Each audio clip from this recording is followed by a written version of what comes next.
தோழர்கள் அனைவருக்கும் வணக்கங்க. நான் முருகானந்தம் புதுக்கோட்டை மாவட்டத்திலேருந்து பேசுகிறேங்க. ஒரு முக்கியமான தகவலை உங்கள்கிட்ட சொல்லணும்னு விருப்பப்படுறேங்க. அது என்ன விஷயம்னு கேட்டிங்கன்னா, இப்போ நம்ம நீலம் பண்பாட்டு மையம் சார்பாக நீலம் பண்பாட்டு மையம் நிறுவன தலைவர் அண்ணன் ரஞ்சித் அவர்கள் மற்றும் பொதுச் செயலாளர் அண்ணன் உதயா ஆகியோர் வழிகாட்டுதலோடு கிட்டத்தட்ட ஒரு 12 மாவட்டத்திலுடைய அரசு பள்ளிகள் வந்து ரொம்ப டேமேஜாக இருக்குது. அந்த பள்ளிகளில் இருக்கக்கூடிய சமையல் கூடங்கள், அது இல்லாமல் தண்ணி தொட்டிகள், அது இல்லாமல் காம்பவுண்ட் வால் சுற்றுச்சுவர்கள், இந்த மாதிரியெல்லாம் டேமேஜில் இருக்குது. அதுவும் இல்லாமல் தலைமை ஆசிரியர்கள் வந்து டேமேஜாக இருக்கிறனால இன்னும் எங்களுக்கு கிளாஸ் ரூம் தேவை அப்படிங்கிற சில டேட்டாவெலாம் அரசு சார்பிலேருந்து நம்மளுக்கு கிடைச்சது.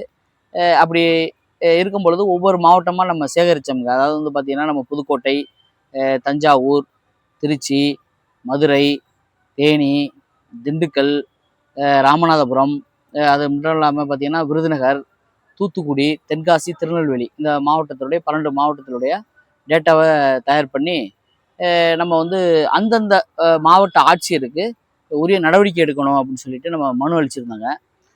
குறிப்பாக வந்து பார்த்திங்கன்னா, திருச்சி மாவட்டத்தில் நேரடியாக கொடுத்தோம், புதுக்கோட்டை மாவட்டத்தில் நேரடியாக கொடுத்தோம், மற்ற மாவட்டங்களில் நம்ம ரிஜிஸ்டர் போஸ்ட்டில் அனுப்புனாங்க. எந்த நடவடிக்கையும் இல்லைங்க. அதுக்கப்புறம் வந்து நம்மளுடைய மக்கள் வழக்கறிஞர் மதுரையில் இருக்கக்கூடிய சாமானியருக்கெல்லாம் வந்து வழக்கு தொடுத்து அவங்களுக்கு நீதி பெற்றுக் கொடுக்கக்கூடிய பெரும் மதிப்பிற்குரிய ஐயா டாக்டர் அழகுமணி அவங்கள சந்தித்து, ஐயா இந்த மாதிரியெல்லாம் 12 மாவட்டத்தில் பள்ளியெல்லாம் அப்படியெல்லாம் இருக்குது, நேராக நாங்கள் மனு கொடுத்து பார்த்துட்டு எந்த நடவடிக்கையும் இல்லை, நீங்கள் கொஞ்சம் உதவி செஞ்சு வழக்கு நீதிமன்றத்தில் தொடுத்து வெற்றி பெறணுங்கய்யா அப்படின்னு சொல்லியிருந்தேன். அப்படி சொல்லியிருக்கும் பொழுது, தம்பி அதுக்கு நிறையா செலவாகும்ப்பா, கிட்டத்தட்ட ஒரு 12 மாவட்டங்கும் பொழுது நிறையா செலவாகும்ப்பா அப்படின்னு சொன்னார். ஐயா என்னால் முடிஞ்ச தொகையை நான் தரேங்கய்யா அப்படின்னு சொல்லிட்டேன். சரிப்பா அப்படின்னு சொல்லிட்டு என்ன சொன்னார்னா, ஐயா இந்த டேட்டாவை வச்செல்லாம் நம்ம ஒன்றும் பண்ண முடியாது, நீங்கள் வந்து நேரடியாக ஒவ்வொரு மாவட்டத்தில் எந்தெந்த பள்ளிக்கூடம் டேமேஜாக இருக்கோ அதில் வந்து நம்மளுக்கு ரிப்போர்ட் கொடுக்கணும்ப்பா நீதிமன்றத்துக்கு அப்படின்னாங்க. அதன் அடிப்படையில் நம்ம தஞ்சாவூர், புதுக்கோட்டை மற்றும் பக்கத்து மாவட்டங்கள்லாம் போய் மதுரை, திருச்சி இந்த மாவட்டங்கள்லாம் போய் நம்ம வந்து நேரடியாகவே எந்தெந்த ஸ்கூல் என்னென்ன லெவலில் இருக்குது அப்படிங்கிறத நம்ம வந்து ஃபோட்டோவாக எடுத்து ஆவணத்தை ரெடி பண்ணி ஐயாட்ட கொடுத்தோம். அதுக்கப்புறம் வந்து பார்த்திங்கன்னா, இந்த வழக்கு மிகப்பெரிய அளவுக்கு ஒரு சக்ஸஸ் ஆகிறதுக்கு காரணமே என்னுடைய தாயார் தான். ஏன்னா பெரிய அளவில் எனக்கு வந்து பொருளாதார உதவி செஞ்சது எங்கள் அம்மா தான். அது இல்லாமல் இப்போ பல குடும்ப நெருக்கடிகளையும் பொருளாதார நெருக்கடிகளையும் இந்த மாதிரி ஒரு சமூக சார்ந்த ஒரு வேலையை செய்கிறதுக்கு எங்கள் அம்மா பெரிய உதவி செஞ்சாங்க. இது நான் ஏன் இந்த வேலையை நம்ம செஞ்சேன்னா, அரசு பள்ளிக்கூடங்களில் பெரும்பாலும் வந்து சமூக ரீதியாகவும் பொருளாதார ரீதியாகவும் பின்தங்கி இருக்கக்கூடிய ஏழை எளிய மாணவர்கள் தான் அதிகமாக படிக்கிறாங்க. அப்படி இருக்கும் பொழுது அவங்க வந்து, நானும் அந்த மாதிரி அரசு பள்ளியில் படித்தவங்க தான், ஓட்டுக்கொட்டாய் இந்த மாதிரி இடத்துல தான். ஏன்னா நிறையா கட்டணங்கள் வந்து பார்த்திங்கன்னா ஹாஸ்பிட்டால்ஸில் இயங்குது, ஓட்டுக்கொட்டாயில் இயங்குது, கழிவறைகள் பிரச்சனை இருக்குது, சமயக்கூரங்கள் பிரச்சனை இருக்குது, இந்த மாதிரிலாம் இருக்குது. சரி, நம்மளால் முடிஞ்சது ஒரு வேலை செய்யணும் அப்படின்னு சொல்லிட்டு நம்ம எங்களுடைய நிறுவனத்தில் ரஞ்சித் அண்ணனுடைய வழிகாட்டுதலோடும் பொதுச் செயலாளருடைய அறிவுறுத்தல்படியும் இன்னும் நம்ம தோழர்கள் நம்ம வந்து என்னோட கூட இருந்து உதவி செய்யக்கூடிய டெல்டாவில் இருக்கக்கூடிய இளந்தமிழ் பாலமுருகன் வரலாம் வந்து எனக்கு பெரிய அளவு உதவி செஞ்சார். அவங்களுடைய ஒரு ஒரு அவங்க கொடுத்த ஒரு உற்சாகத்தின் அடிப்படையில் தான் இந்த இவ்வளோ பெரிய வேலை செஞ்சது. கிட்டத்தட்ட ஒரு 6 மாதமாக வந்து கடினமான முறையில் வேலை செஞ்சோம். குடும்பங்களில் வந்து சில நேரங்களில் நம்ம ஒதுங்கி இருக்க வேண்டிய சூழல் கூட ஆயிடுச்சு. ஏன்னா நல்ல விஷயம் நடக்கணும் அப்படிங்கிறதுனால இந்த வேலையை ரொம்ப இது பண்ணோம். அப்போ அதன் அடிப்படையில் இப்போ வந்து திங்கக்கிழமை வந்து இந்த வழக்கு வந்து நீதிமன்றம் வந்து எடுத்துக்கிச்சு. மதுரை சென்னை உயர்நீதிமன்ற மதுரை கிளை எடுத்துக்கிச்சு. நீதியரசர் 2 பேர் வந்து அந்த வழக்கை விசாரித்தாங்க. விசாரித்து என்ன பண்ணியிருக்கிறாங்க அப்படின்னு கேட்டிங்கன்னா, 12 மாவட்ட முதன்மை கல்வி அலுவலருக்கு ஒரு உத்தரவு கொடுத்துருக்குறாங்க. என்ன உத்தரவுன்னு கேட்டிங்கன்னா, வரும் ஆகஸ்ட் 26ஆம் தேதி அதுக்குள்ளே வந்து நீங்கள் வந்து மனுதாரர் கொடுத்த டேட்டாவின் அடிப்படையில் நீங்கள் வந்து அறிக்கை சமர்ப்பிக்கணும் அப்படின்னு சொல்லி கொடுத்துருக்குறாங்க. மேலும் வந்து என்ன சொல்லியிருக்கிறாங்கன்னா, மாவட்ட முதன்மை கல்வி அலுவலர் மாவட்ட கல்வி அலுவலர்கிட்ட சொல்லி உடனடியாக சம்பந்தப்பட்ட தலைமை ஆசிரியர்கிட்ட அறிக்கை வாங்கணும், அவங்கள்ட்ட நீங்கள் வந்து அறிக்கை வாங்கி அதை அப்படியே கொடுக்கணும் அப்படிங்கிற மாதிரி சொல்லியிருக்கிறாங்க. இந்த வரலாற்று சிறப்புமிக்க அந்த தீர்ப்பை வழங்கிய மாண்புமிகு நீதியரசர்களுக்கு நீலம் பண்பாட்டு மையம் சார்பில் என்னுடைய குடும்பத்தார் சார்பில் ரொம்ப நன்றியை தெரிவிச்சுக்கொள்கிறேன். ஏன்னா வந்து இன்னும் வந்து பார்த்திங்கன்னா, வட மாவட்டங்கள்லேயும் இந்த ஸ்கூல் பிரச்சனை கொஞ்சம் டேட்டாலாம் தயார் பண்ணிகிட்ருக்காரு, நம்ம தோழர் தயார் பண்ணிகிட்ருக்காங்க.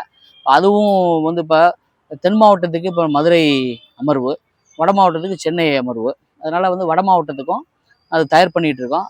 இந்த இந்த வரலாற்று சிறப்புமிக்க இந்த உத்தரவுக்கு உறுதுணையாக இருந்த அரசு துறை உயரதிகாரிகள், அது மட்டும் இல்லாமல் இதுக்கு எனக்கு உதவி செஞ்ச நண்பர்கள், மேலும் வந்து இந்த கிட்டத்தட்ட ஒரு 1500 பள்ளிக்கூடங்களை டைப் அடிச்சு கொடுத்து ரொம்ப முக்கியமான வந்து ஒரு பணி வந்து டைப்பிஸ்ட் தான். அது நம்ம புதுக்கோட்டையில் கிட்டத்தட்ட ஒரு 7 சென்டரில் எனக்கு அடிச்சு கொடுத்தாங்க. பேர் சொல்ல, ஏன்னா அது நம்ம பேர் சொல்லலாம், இருந்தாலும் வேண்டாம். அப்படிங்கும்போது அவங்க அடிச்சு கொடுத்தாங்க. அது இல்லாமல் வந்து நம்ம போஸ்ட் நிறைய அனுப்பணும். அது இல்லாமல் நம்ம தோழர்கள்ட்ட கொடுத்தா அனுப்பணும். நம்மளுக்கு ஜெராக்ஸ் எடுத்து கொடுத்தாங்க. நான் எழுதணும் போனோம்னா இப்படியெல்லாம் இருக்குது. அதனால் அவங்களுக்கும் இந்த நேரத்தில் நன்றி தெரிவிச்சுக்கிறோம். ஏன்னா இது வந்து கூட்டு முயற்சியில் கிடைச்ச வெற்றி தான். இது தனிப்பட்ட முறையில் எந்த வெற்றி கிடையாது. ஏன்னா ரஞ்சித் அவர்கள் இல்லை என்றால் நாம் அந்த மாதிரி வேலையெல்லாம் செஞ்சுருக்க மாட்டோம். ஏதோ ஒரு கம்பெனிலேயோ இல்லை ஏதோ ஒரு அலுவலகத்திலேயோ நம்ம வேலை செஞ்சுட்டு இருந்த சூழலில் இன்றைக்கி வந்து ஒரு தமிழ்நாட்டில் ஒரு 12 மாவட்டங்களில் ஒரு முக்கியமான ஒரு வேலை நடக்க போகுது அப்படிங்கும்போது அது ரஞ்சித் அண்ணன் தான். இது முழுக்க முழுக்க அவருடைய அவரை சந்தித்ததுக்கு அப்புறமும் அவர் அமைப்பில் இணைஞ்சதுக்கு அப்புறம் தான் நம்ம அந்த வேலையை செய்ய முடிஞ்சிச்சு. மேலும் வந்து பொதுச் செயலாளரும் அப்பப்போ நம்மளுக்கு வந்து ஒரு நல்ல வழிமுறைகளை சொல்லி கொடுத்துக்கிட்டே இருந்தார் உதயா அவர்கள். அதனால வந்து இன்னும் நிறையா வந்து முக்கியமான மக்களுக்கு தேவையான முக்கியமான விஷயங்களை நம்ம செய்ய போகிறோம். மேலும் வந்து பார்த்திங்கன்னா இதுக்கு முன்னாடி நம்ம புதுக்கோட்டை மாவட்டத்தில் குறிப்பாக வந்து அறந்தாங்கி ஆவுடையார் கோவில், திருமயம், பொன்னமராதி, குண்டனார் கோவில், இதில் வந்து கிட்டத்தட்ட ஒரு 100க்கும் மேற்பட்ட பழுதடைந்த கட்டிடங்கள் இருந்தது. கழிவறை பிரச்சனை இருந்தது, சுற்றுச்சுவர் பிரச்சனை இருந்தது. இதெல்லாம் நம்ம தயார் பண்ணி புதுக்கோட்டை மாவட்ட ஆட்சியர் மரியாதைக்குரிய அம்மா அவர்களுக்கு நம்ம வழங்கினோம். அவங்க நடவடிக்கை கொஞ்சம் தாமதமானது தெரிஞ்சு அப்போ இருக்கக்கூடிய தலைமை செயலாளர், முன்னாள் தலைமை செயலாளர் ஐயா வந்து நான் முருகானந்தம் அவர்கள்ட்ட நேரடியாகவே நம்ம தோழர்களோட முருகேசன் மற்றும் வந்து முருகரத்னம் அவங்களோட நேராக சந்தித்து ஐயாட்ட வந்து நம்ம ஒரு டேட்டா கொடுத்தோம். இப்போ நேரடியாக தொடர்பு கொண்டு தொலைபேசியில் மாவட்ட ஆட்சியர்கிட்ட பேசினாங்க. இது உடனே சரி செய்யுங்க, பொது நிதியை பயன்படுத்தினாலும் சரி செய்யுங்கன்னாங்க. கண்டிப்பாக செய்கிறேன் சார்னு அம்மாவும் சொல்லியிருந்தாங்க. அது கொஞ்சம் தாமதம் ஆகுமோ அப்படிங்கிறது, ஏன்னா நம்மளுக்கு வந்து கொடுத்த மனுவுக்கு ரிப்ளை வரல. சரி தாமதம் ஆகுமோ, நீதிமன்றத்தை நாடுவோம் அப்படின்னு சொல்லிட்டு நீதிமன்றத்தை நாடினோம். அதே போல் இந்த வழக்கை முன்னெடுத்து சென்ற மக்கள் வழக்கறிஞர் ஐயா அழகுமணி ஐயா தான் அந்த வழக்கையும் எடுத்தாங்க. எடுத்து அங்கேயும் வந்து ஒரு நோட்டீஸ் கொடுத்து கலெக்டர் வந்து ஒரு அறிக்கை கொடுத்தாங்க நீதிமன்றத்துக்கு. இந்த மாதிரி மனுதாரர் கொடுத்த தகவலின் அடிப்படையில் நம்ம இடிச்சிருக்கிறோம், அதுக்கு முன்னாடியும் வேலை பார்த்துருக்குறோம், கண்டிப்பாக நாங்கள் வந்து உரிய முறையில் கட்டடங்கள்லாம் பாதுகாக்கப்படுறோம் அப்படின்னு கொடுத்துருந்தாங்க.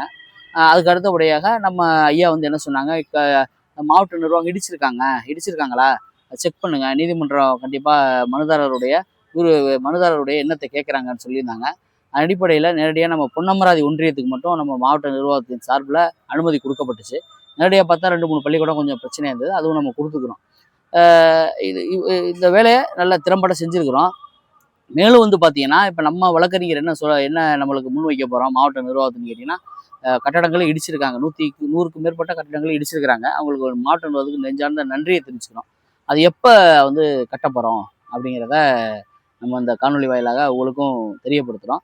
ஆக இந்த வரலாற்று சிறப்புமிக்க இந்த ஒரு பெரும் பயணத்தில் கூட இருந்த அனைவருக்கும் என்னுடைய மனப்பூர்வமான நன்றியை தெரிவித்துக் கொள்கிறேன். நன்றி, வணக்கங்க.